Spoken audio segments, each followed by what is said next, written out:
I'm honored to introduce my colleague, Mrs. Olivia Ngu. Olivia? Oh, there you are. You snuck up on me. So Olivia is the Executive Director of Impact Santé Afrique, and this is Civil Society for Malaria Elimination. She's going to be providing moderation for our panel discussion between prominent health and civil society leaders. So thanks so much, Olivia. Thank you, thank you.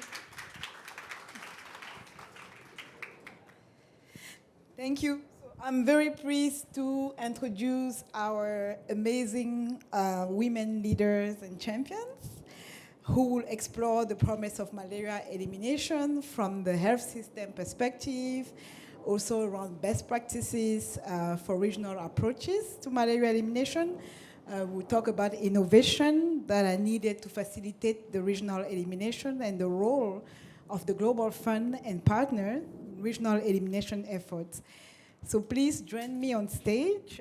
We are very, very fortunate to have with us the representative from governments and international organizations, business and communities working on the front line of the fight against malaria in the world.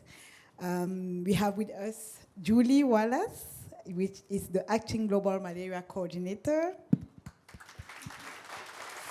And we have Dr. Angeli, which is the acting AIDS coordinator, who is, together they represent the US bilateral program fighting malaria and HIV, and the President's Malaria Initiative, PMI, as well as PEPFAR.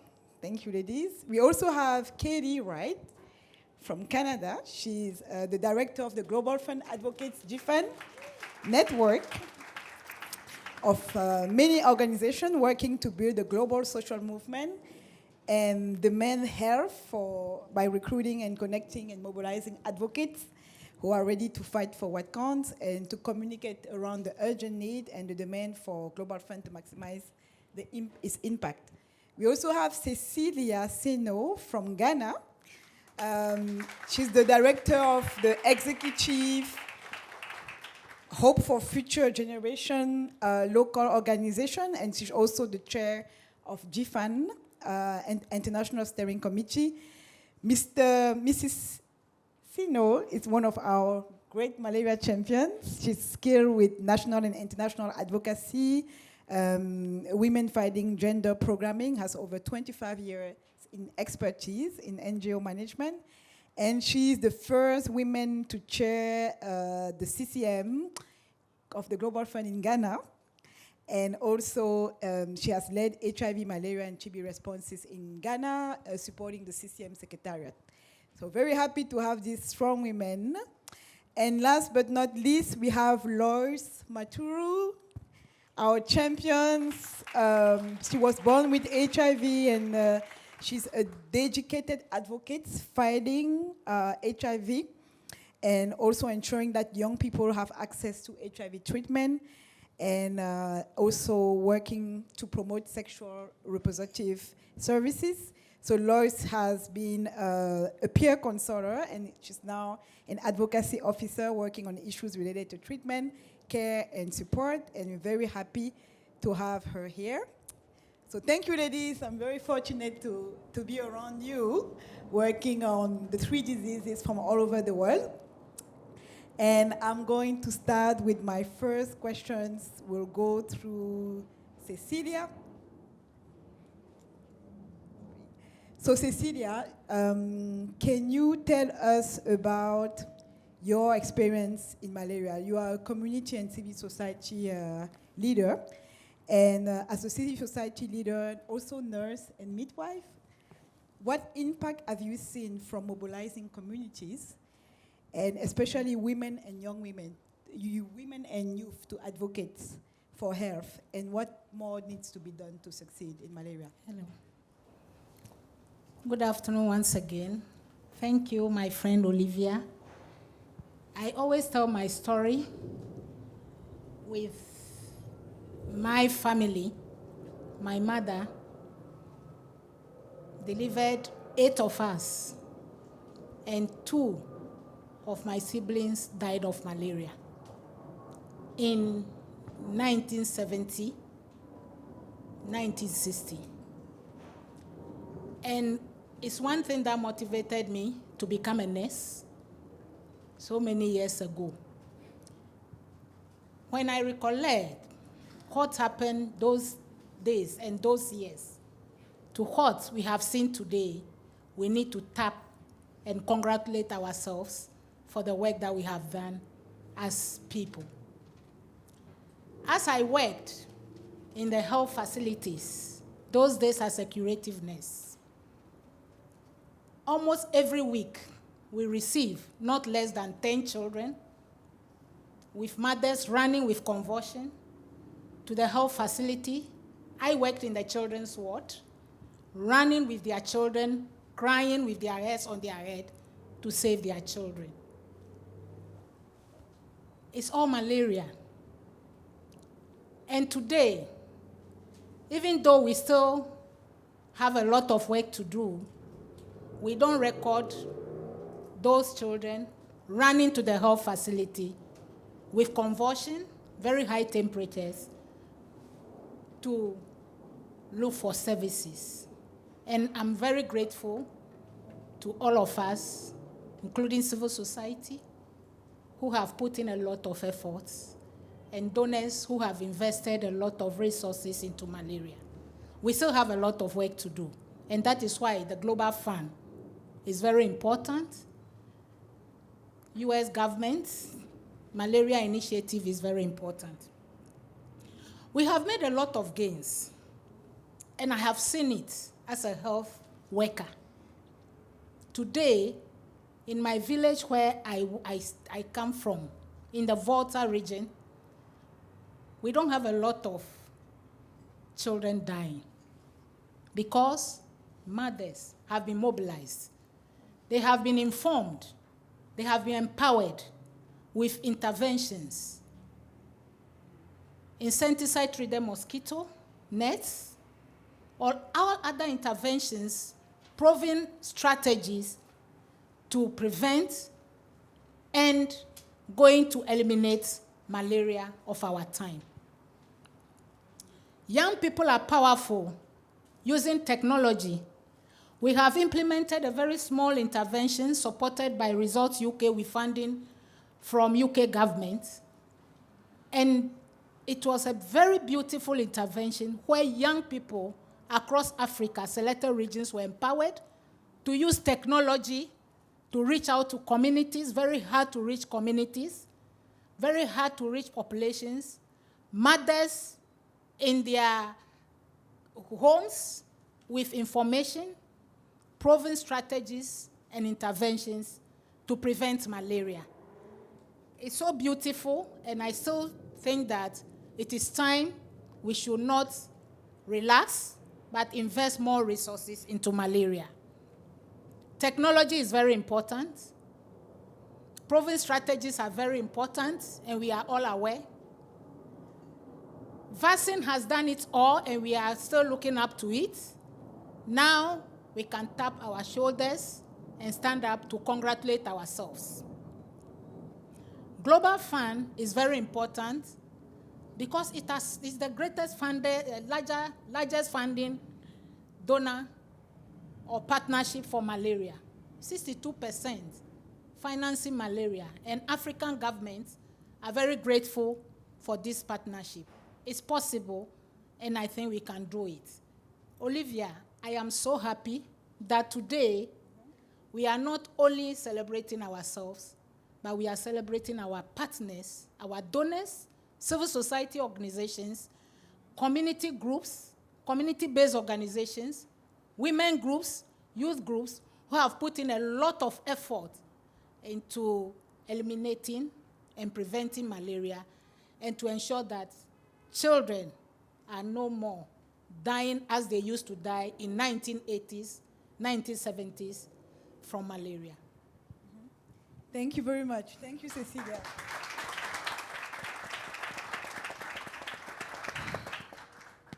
Thank you, Cecilia. We were talking earlier about 20 million lives that can be saved if, as a global community, we are able to meet at least $18 billion.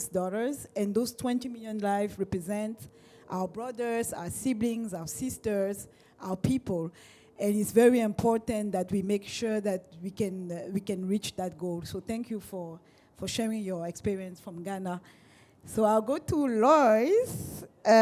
Lois, what can engaging youth perspective and leadership really do to advance global goals in general and in the fight against malaria in particular? And what opportunities already exist for youth leaders and activists in malaria communities, and what gaps can be filled? Thank you so much. And first of all, I'd like to say it's really an honor and a privilege for me to be here today as a young woman who's openly living with HIV. You know, it's not easy coming out in the open, sharing, you know, your HIV status. However, today we are here talking about malaria and the Global Fund, and I would want to, you know, talk around those areas. So for me, first of all, I would like to say I believe that as a young woman who's living with HIV, I should not worry about getting a mosquito bite. I believe that no one has to lose their loved ones because of malaria.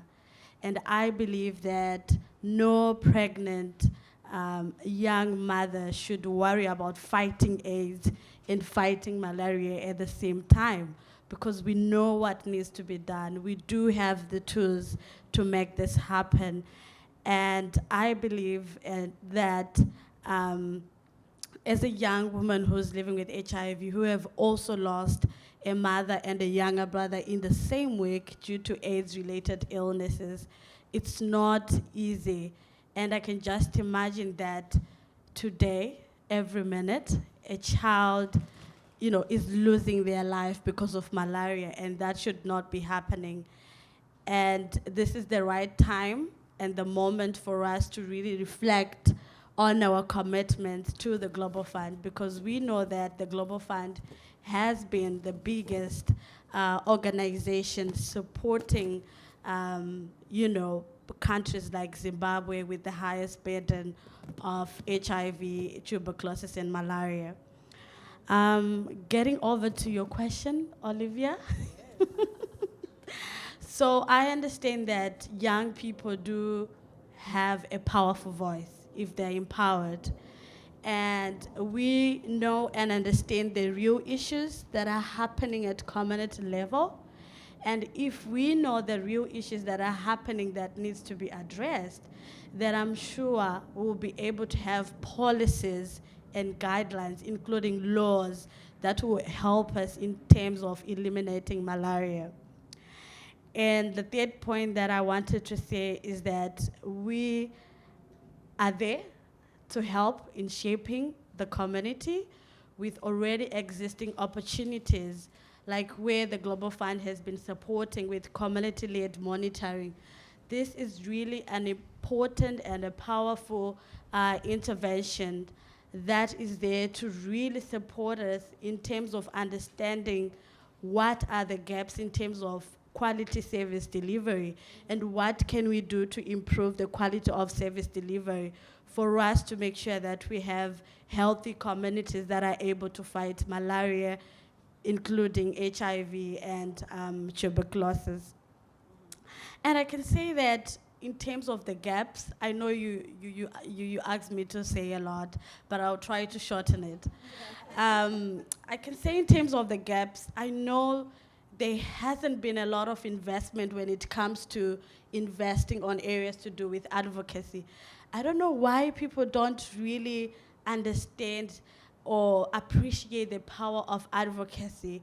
I believe that if there are enough resources, you know, in creating awareness, in educating the community on the issues related to HIV, tuberculosis, and malaria, communities definitely will be able to make informed decisions around these issues.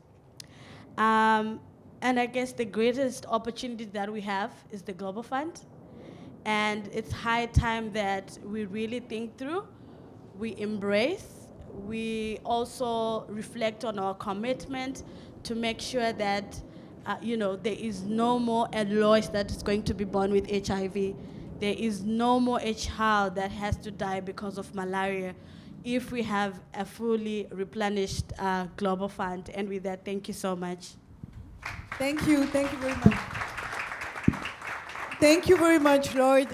Speaking of advocacy, we are proud to have the ambassadors and representatives from African countries in the room, especially the African Union. And so we have civil society organizations. We are going to continue to work with our governments to increase our domestic funding for health. Because yes, we're talking about 18 billion that is needed in September, but there's much more, about $46 billion, which will be needed from domestic resource mobilization in our country, and we know we can do it because we know we have the potential and the power to do it. So we will be coming to our countries, hardly this year, to make sure that we also meet our commitment. So thank you very much. Now, speaking about Global Fund implementation, Katie, as a global coordinator of the GFAN, can you tell us how do global organizations like the Global Fund engage in implementing countries and affected communities to lead, fund, and implement malaria program, and how does that amplify the impact of the investment in malaria? So thank you very much. I think the place that I would start would be to say, GFAN, the Global Fund Advocates Network, we're a collection of 750 activists, advocates, troublemakers from around the world who often have a lot to say. But you can ask one of us this question in a forum like this and not be afraid of the answer you're going to get. Because the reality is with something like the Global Fund and how they engage with implementing countries and with civil society and community partners is in a very meaningful, very direct way. When we talk about, when I heard the gentleman from the UK embassy talk about a high-performing partnership, that's a really great way of talking about the Global Fund, and that's a way that I think that as civil society and community advocates, we often think about the Global Fund as well. We're always going to have, some things to say that, might not want to be heard, but it is a learning partnership, it is a learning organization, the Global Fund, and so we often find that because there's this respectful, high-performing partnership between the Global Fund and civil society and community advocates, we're able to have those tough discussions and we're able to move things forward. Implementing countries, in my opinion, are responsible for the success of the Global Fund. The Global Fund isn't anything beyond the partnership that it has with implementing countries who are determining, through their own processes, which often include country coordinating mechanisms where civil society, private sector, other development partners, other agency partners like PEPFAR and PMI, they are all engaged in the process of determining what investments are needed with the funds that are available through the Global Fund. And because of that country-driven model, which is the basic premise of the Global Fund and the work that it does, it's easy to say, to answer your question, Olivia, it's easy to sort of say that they engage implementing countries fully in the process. And I think I would also say, I think it was the French, the French ambassador who earlier said about the 14 billion that was raised in Lyon for the 6th replenishment. About $1 billion of that is put into, close to $1 billion is put into what we call the catalytic initiative within the Global Fund. And that's a really interesting way to support countries as they are investing in various types of programs. It's a way to support them, add matching funds, or bring countries together, multi-country grants, or address sort of those kinds of innovative or new ideas that need a little bit of extra support to move them along. I think Lois earlier said that one of the keys around the Global Fund and the work that it does with countries and with communities. Oh, I just lost my train of thought. That's embarrassing. Yeah, but so I think the way that I would answer it is just to say that the question overall is just to say there are plenty of opportunities for engagement. You will hear a lot from civil society and communities about the needed improvements. And because of the strong partnership, that is something that happens and continues to grow, and we all continue to learn together. And that's a model that I think we can get behind. I think it's a model that's worthy of continuing to fund. Thank you very much. Thank you, Kelly. Et merci à la France for the 2019 replenishment. And we're counting on France again to help us reach the $18 billion goal. So we spoke a lot about the Global Fund because you know we have a specific target in September. We have a goal that we need to meet as a global community. We need to come up as a world in solidarity to meet that objective. But recently, civil society got together to thank the US leadership for the really leadership in health, and for also committing earlier, or request at least the commitment earlier, of the pledge of $2 billion per year for the next 3 years. So civil society around the world sent a thank you letter to President Biden. I hope he saw it. But besides that, the US has been a true leader in malaria and HIV, and beside the Global Fund, we also have the bilateral programs, PMI and PEPFAR, working hard in countries, supporting our countries, saving millions of lives. So we are very grateful for that leadership. And to that, I'm really, my next questions will go to Julie Wallace and Anjali to say how do PEPFAR and PMI, bilateral program, support the national malaria strategies and goals? And how do bilateral and multi-sectoral investment in malaria complement each other to meet the country's objective? So I know the answer to that question, but I'll ask Julie first. Can you explain how strong primary and community health system can help to get the malaria back on track? Absolutely. And hello, everyone. It's a pleasure to be here. It's an honor to be part of this panel with, collaborating with activists and community champions is sort of something important to me and at the core. And so it's a pleasure to be here with you, Olivia, chairing, and with my colleagues. On behalf of the U.S. President's Malaria Initiative, I'm happy to talk about the role of investing in community health systems and primary health care as a means to address malaria. I think everyone in the room or in this space would probably agree that investing at the front lines, reaching those who are unreached right now, and delivering services for malaria, but also building that platform for primary care more broadly is critical to advancing malaria objectives and advancing overall health system strengthening objectives.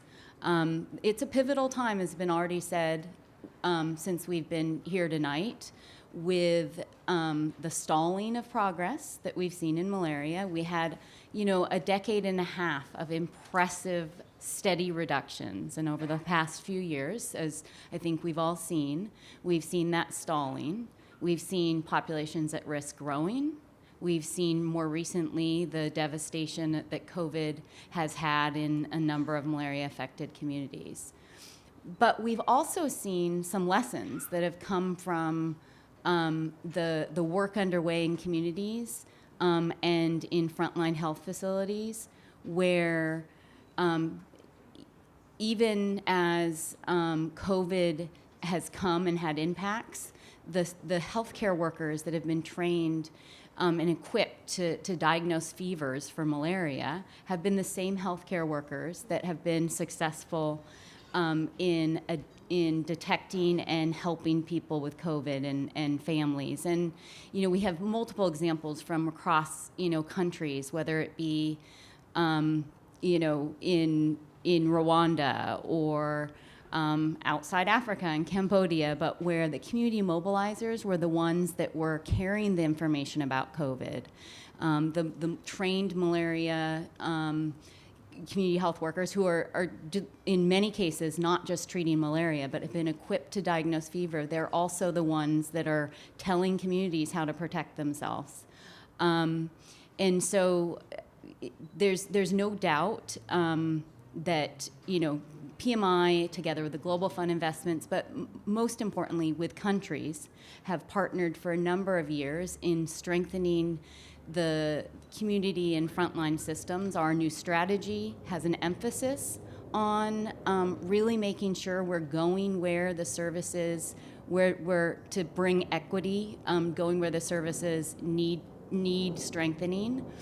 And lastly, I would say that the hope with the targets of the Global Fund, with the significant increase in investment, is that the 30% of children who have fever in sub-Saharan Africa who don't get care will actually be able to get care as we expand and strengthen services at the community and frontline level. If you wouldn't mind, Olivia, I want to pay, because of this panel and the focus on community mobilization and the community actors so critical in the fight in health, not just malaria and HIV, et cetera. On Tuesday, the global malaria community lost 2 community champions. So anyone who was involved in the Lyon replenishment might have remembered our colleague and cherished community advocate Elaji Diop from Senegal, from Thiénaba, Senegal, who had, when 20 or so years ago, one of his children, his daughter, died of malaria, and that spurred him to.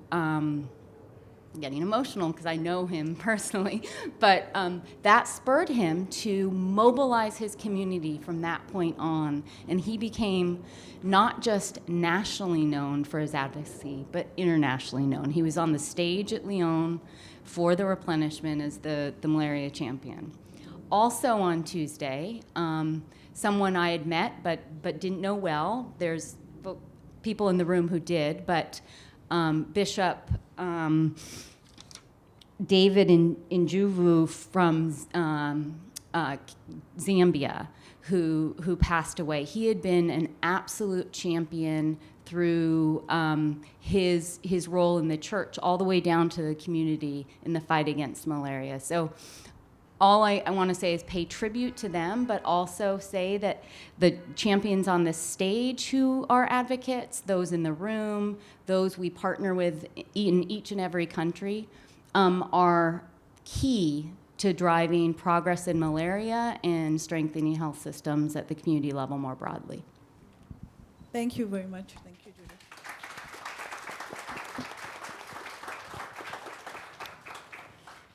Thank you very much, Julie. Angeli, the pandemic has presented significant challenges in the fight against the 3 diseases, but also has given rise to new opportunities to address health inequities. What opportunities do you see arising, and what role global partners like PEPFAR or PMI or the Global Fund can play in acting on them?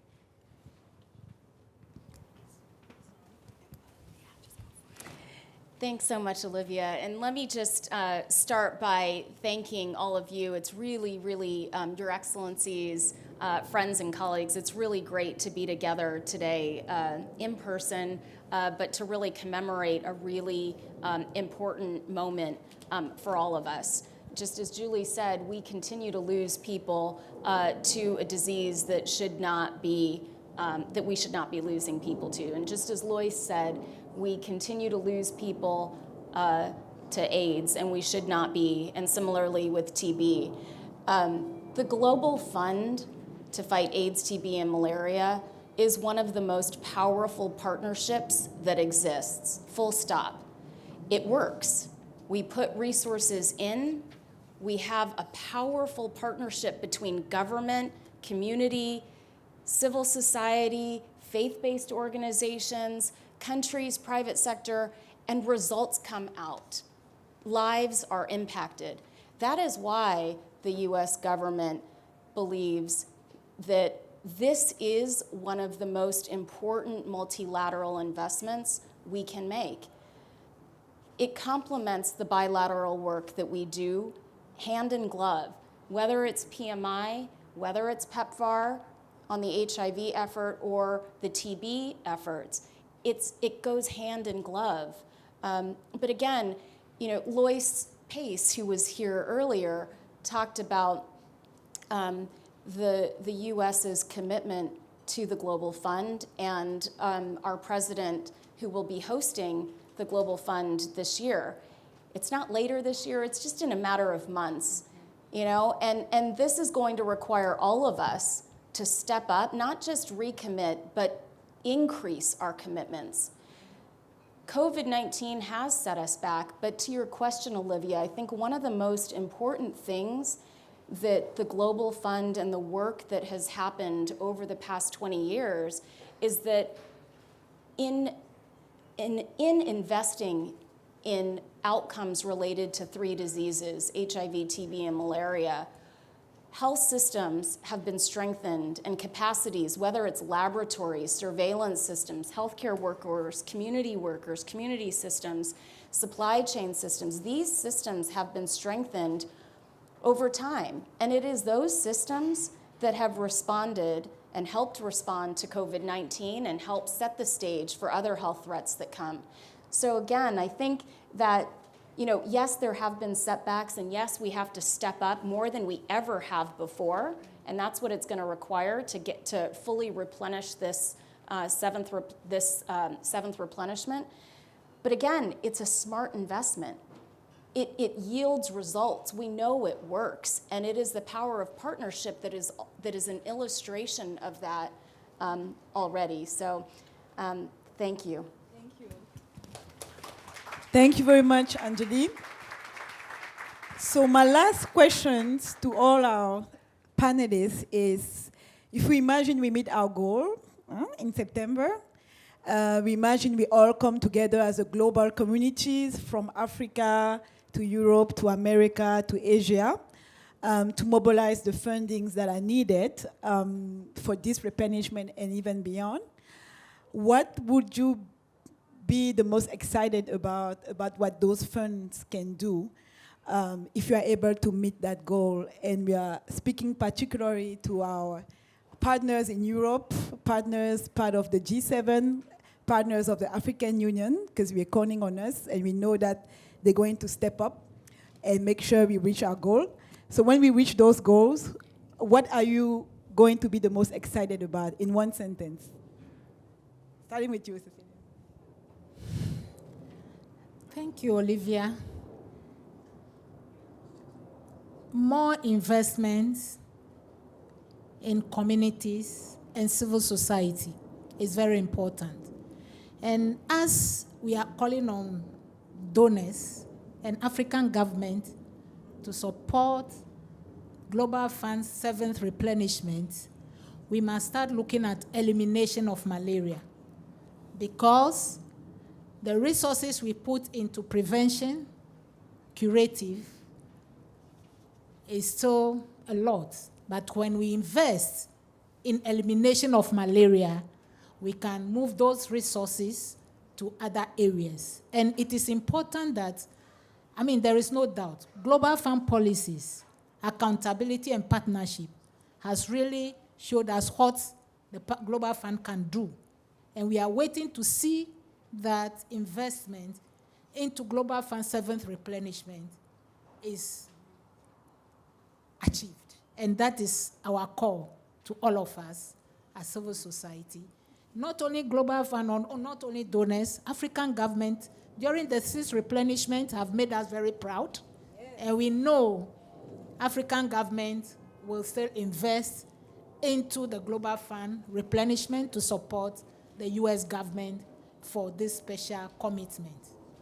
Thank you very much. So Katie, thank you. Thank you, Cecilia. So Katie, what would you be most excited about if you made that goal? Well, I had 2 answers to that question, but I'll just try to stick to one. But just to say that, I think that through the COVID pandemic, we've had a lot of conversations that have, taken more prominence that maybe wouldn't have otherwise. And I think over the next 5 months, that is between now and the replenishment, I'm really excited to get to that at least $18 billion target with all of you and with all of the colleagues in the partnership. But I think that I'm most excited about the opportunities we have to really center and embed equity in what comes next in terms of our sort of global health architecture as we continue to look at the existing mechanisms that we have, like the Global Fund, like PEPFAR, like PMI, that do great work and that we should be looking at as an example as we set the pandemic preparedness and response strategies of the future. And in particular within that, I think the conversation about unpaid healthcare workers, who are the cornerstone of so much of what we do, who better to instill trust in communities around healthcare interventions at the primary level than those healthcare workers who are from those communities, embedded in those communities, and have been doing this work, have pivoted during the COVID pandemic, and who were the people who have helped individuals living in those communities access healthcare. So I'm really excited about the fact that we're finally talking about those predominantly women who have been predominantly volunteering to be healthcare workers around the world, and the conversation about paying them for their work and what that could achieve in terms of primary healthcare, universal healthcare access, as well as being better and more strongly prepared for the next pandemic. Thank you very much. Thank you, Kelly. Thank you. So, Anjali, what would you be the most excited about if you meet that goal? So a fully replenished global fund will mean we can finish the fight. We can finish the fight for the 3 diseases, and not only that, in doing so, continue to strengthen the health systems, the workforce, the community health workers, all of that has ripple effects. So finishing the fight. Yes, thank you, Anjali. Yes, we should finish the fight. And Julie, what will you be the most excited about? I don't know what else more I can say, because I think that just said it. And I think what Katie said as well, with an equity perspective, I think, along with what I indicated, it's really it'll enable us to work in partnership with countries to expand equitable access to health services, including malaria, but also HIV, TB, primary health care more generally. It'll enable in the malaria space to be able to buy more of the more effective tools that have come down the pike, but that are more expensive, but more impactful. The better nets to address insecticide resistance, the better drugs where we're starting to see resistance, et cetera. But so expand access and be able to procure on behalf of countries better tools. Thank you very much. Thank you, Julie. And last but not least, Lois, what will you be most excited about? I think the most exciting part is really when we reach the goal. It means that there's still hope for me and my peers and the people that are affected and infected with the 3 diseases. There is hope really to lead a normal life, And secondly, I think I would be more prouder that I'll be able to continue giving back to the community with my services the same way that I was supported for me to be who I am today. That means making sure that children and adolescents who are affected, they are retained in care. Volunteers are well equipped to be able to support and help the community become healthy and make decisions that can support the communities. That also includes adolescent girls and young women being empowered and being able to make informed decisions about their own health. So thank you. Thank you very much. Can we give a round of applause to our panelists? Thank you very much. Thank you, ladies. Thank you for your work, and we look forward to a very successful replenishment, but also the next 3 years of successful programs with PMI and PEPFAR. Thank you very much. Thank you.